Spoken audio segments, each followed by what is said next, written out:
ये कहानी 4 दोस्तों की जो 12th की परीक्षा के बाद में एक छोटी सी होटल में पार्टी करते हैं और ये डिसाइड करते हैं कि 40 साल बाद फिर यहीं मिलेंगे और 1 जनवरी को मिलेंगे और जो सबसे आखिरी में आएगा बिल उसी को देना है। जो वेटर था खड़ा खड़ा सारी बातें सुन रहा था, उसने कहा अगर मैं भी रहा यहीं पर 40 साल बाद तो आपकी पार्टी देखूंगा।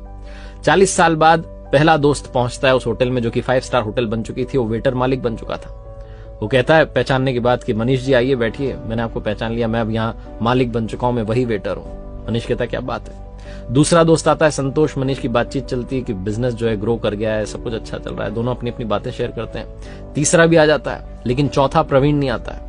वो जो सेठ है वो आकर के कहता है कि आप भोजन शुरू कीजिए, ऑर्डर कीजिए मेन्यू में से। प्रवीण सर ने कहा है आप मंगवा लीजिए, वो आ ही रहे हैं। डिनर शुरू कर देते हैं, डिनर कर भी लेते हैं। बिल देने की बारी आती है तो इन्हें लगता है चलो हम ही पे कर देते हैं। वो सेठ जो था भूला वो आकर के कहता है कि आपका पेमेंट हो चुका है, प्रवीण सर ने कर दिया। भारी मन से उठ करके जाने लगे कि चौथे दोस्त से मिलना नहीं हुआ।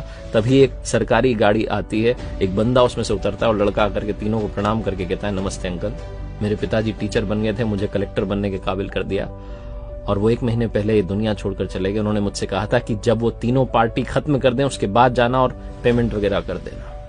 पिताजी अब इस दुनिया में नहीं है। ये तीनों रियलाइज करते हैं कि 40 साल बाद क्यों मिले, 40 दिन बाद ही मिल लेते हैं। अपनों से मिलते रहिए इससे पहले कि कोई आपका अपना आपको छोड़ के चला जाए, क्योंकि आदमी पानी का बुलबुला है।